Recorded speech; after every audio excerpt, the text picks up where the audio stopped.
Selamat datang, salam sejahtera. Terima kasih karena bersama dengan saya di Nazilin Unity Channel. Satu lagi pengakuan daripada Sirul berkaitan kes pembunuhan Altantuya Saribu yang adalah warga negara Mongolia amat mengejutkan kita hari ini. Pengakuan daripada Sirul yang terkini ialah beliau Sirul mendakwa bahawa dia tidak bertanggung jawab atas pembunuhan itu, walaupun telah disabitkan kesalahan oleh mahkamah tertinggi di Malaysia. Selain daripada pengakuan Sirul bahawa dia tidak bertanggung jawab untuk pembunuhan itu, walaupun telah disabitkan bersalah oleh mahkamah tinggi di Malaysia, tertinggi di Malaysia, namun menjadi pertanyaan kita ialah, siapa sebenarnya yang menjadi dalang sebenar pembunuhan ini? Kalau betullah seperti yang didakwa oleh Sirul bahawa dia tidak bertanggung jawab atas pembunuhan itu, siapa yang bertanggung jawab sebenarnya? Dan menurut Sirul lagi, beliau kata dia telah dijadikan kambing hitam dan terperangkap dalam permainan politik. Sirul juga mengaku menerima 1 juta ringgit Malaysia wang semasa berada di Australia daripada sumber yang tidak dinamakan untuk menutup mulutnya.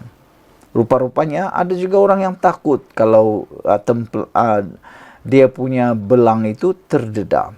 Kalaulah benar dia adalah orang yang bertanggung jawab, tindakan ini boleh diterima akal, yaitu Sirul dijadikan kambing hitam dan kata Sirul dia terperangkap dalam permainan politik dan juga mengaku menerima 1 juta ringgit semasa berada di Australia daripada sumber yang tidak dinamakan untuk tujuannya satu saja, menutup mulutnya. Menutup mulut untuk apa? Tak tahu. Dia juga membuat beberapa dakwaan serius yang belum disahkan terhadap beberapa personaliti terkemuka. Kata Sirul, saya merayu kepada masyarakat di sini, yaitu Australia, untuk menerima saya. Saya berjanji kepada anak saya tidak akan pernah melanggar undang-undang di sini. Saya akan ikut semuanya. Saya sedar bahawa ia benar-benar tidak selamat saya kembali ke Malaysia, kata Sirul lagi. Apapun yang berlaku, saya mahu membina kehidupan bersama anak saya di Australia. Saya harap masyarakat Australia menerima saya walaupun siapa diri saya dan saya bukan orang yang jahat, kata Sirul lagi. Saudara-saudara sekalian, di samping daripada itu, akhirnya Sirul mengatakan bahawa dia ingin memohon maaf. Dia juga memohon maaf kepada keluarga Altantuya dan meminta pengampunan daripada mereka. Sirul mendakwa dia tidak bertanggung jawab atas pembunuhan itu walaupun telah disabitkan kesalahan oleh mahkamah tertinggi di Malaysia. Selain daripada itu, selain daripada Sirul dijadikan kambing hitam dalam permainan politik, Sirul juga mengaku menerima wang 1 juta ringgit. Saya merayu kepada masyarakat di sini, yaitu Australia, kata Sirul, untuk menerima beliau.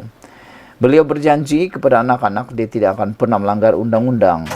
Dan saya sedar bahawa ia benar-benar tidak selamat untuk kembali ke Malaysia, kata Sirul. Apapun yang berlaku, saya mahu membina kehidupan bersama anak di Australia, kata beliau. Dan kata Sirul, saya bukan orang yang jahat. Saya suka Australia dari hati saya, dari jiwa saya. Beri saya peluang kedua. Satu perkara lagi, saya akan meminta maaf kepada keluarga Altantuya. Tolong maafkan saya, itu saja, kata Sirul dalam wawancara pertamanya sejak dibebaskan 2 minggu lalu daripada pusat tahanan immigration. Sirul adalah antara berpuluh-puluh tahanan immigration yang dibebaskan selepas mahkamah tinggi Australia memutuskan bahawa penahanan immigration tanpa had adalah menyalahi undang-undang. Sekian dulu untuk kali ini. Jangan lupa tinggalkan komen anda. Untuk isu kali ini, Sirul juga berkata, seorang pegawai polis Malaysia menemuinya sehari selepas dibebaskan dan memberitahu kepadanya bahawa Menteri Hal Ehwal Luar Australia telah menghubungi Suruhanjaya Tinggi Malaysia bertanyakan sama ada dia selamat di Canberra. Mereka memberitahu saya selamat, namun saya benar-benar kecewa lihat berita semuanya ada buruk tentang saya. Jadi masyarakat di sini benar-benar takut dengan saya. Mereka pikir Sirul berbahaya, kata beliau.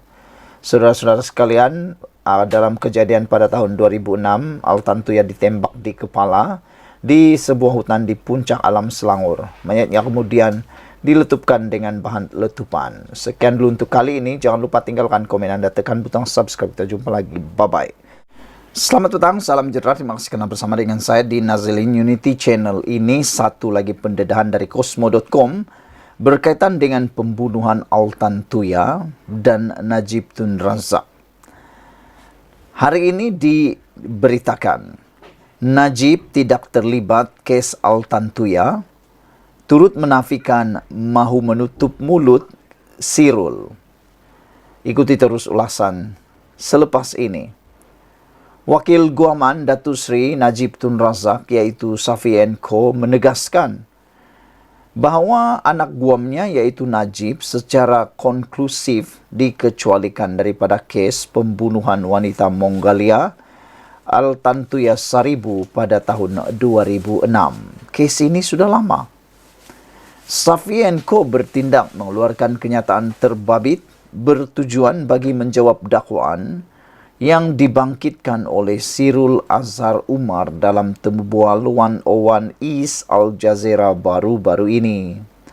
Anak guam kami yaitu Najib secara konklusif dikecualikan daripada sebarang penglibatan dalam kes dan ia disahkan oleh pihak berkuasa termasuk siasatan dimulakan semula selepas pilihan raya umum pada tahun 2018.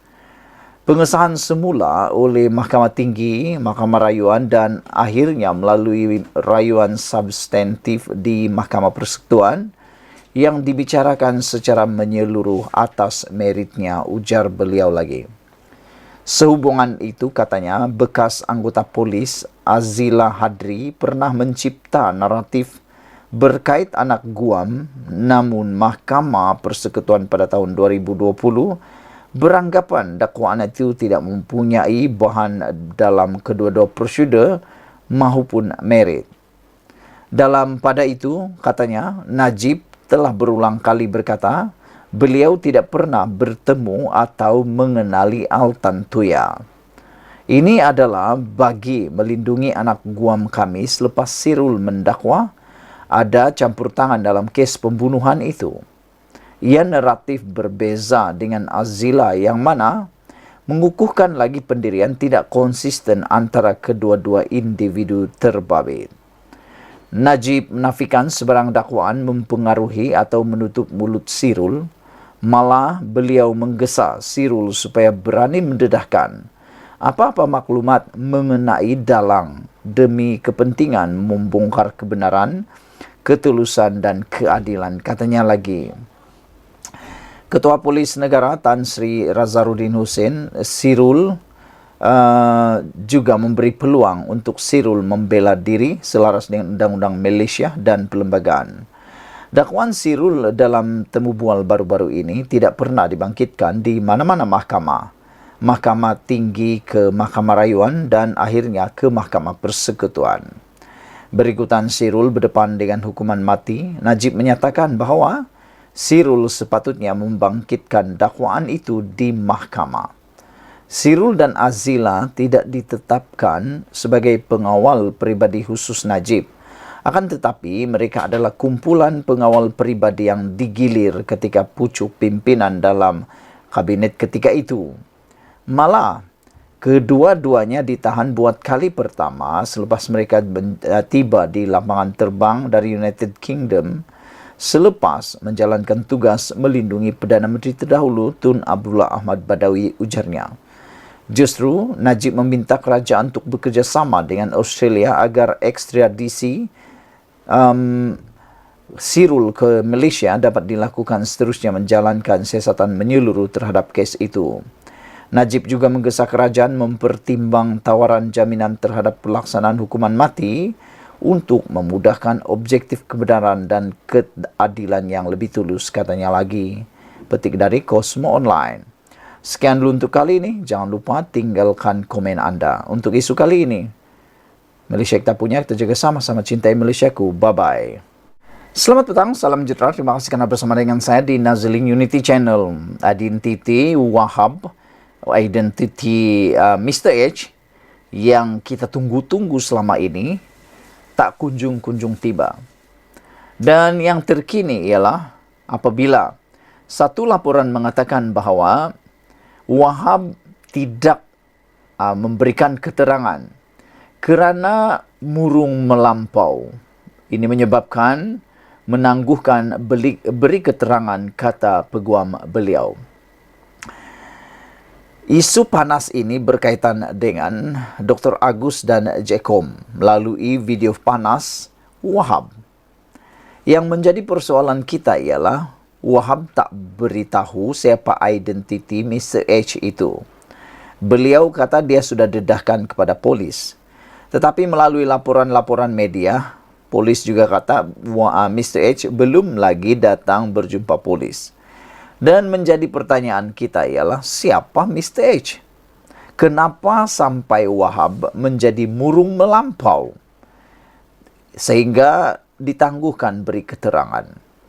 Apa yang menyebabkan Wahab ini murung melampau? Adakah dia menyesali perbuatan beliau memerangkap Jekom, Dr. Agus, ataupun kerana beliau takut terhadap Mr. H?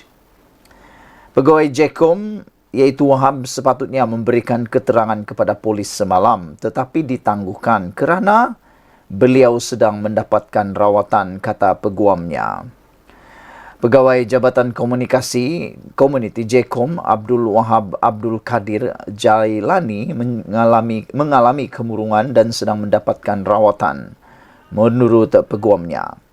Faizal Rahman berkata keadaan ini menyebabkan anak guamnya terpaksa menjadualkan semula pertemuannya dengan polis untuk memberikan keterangan.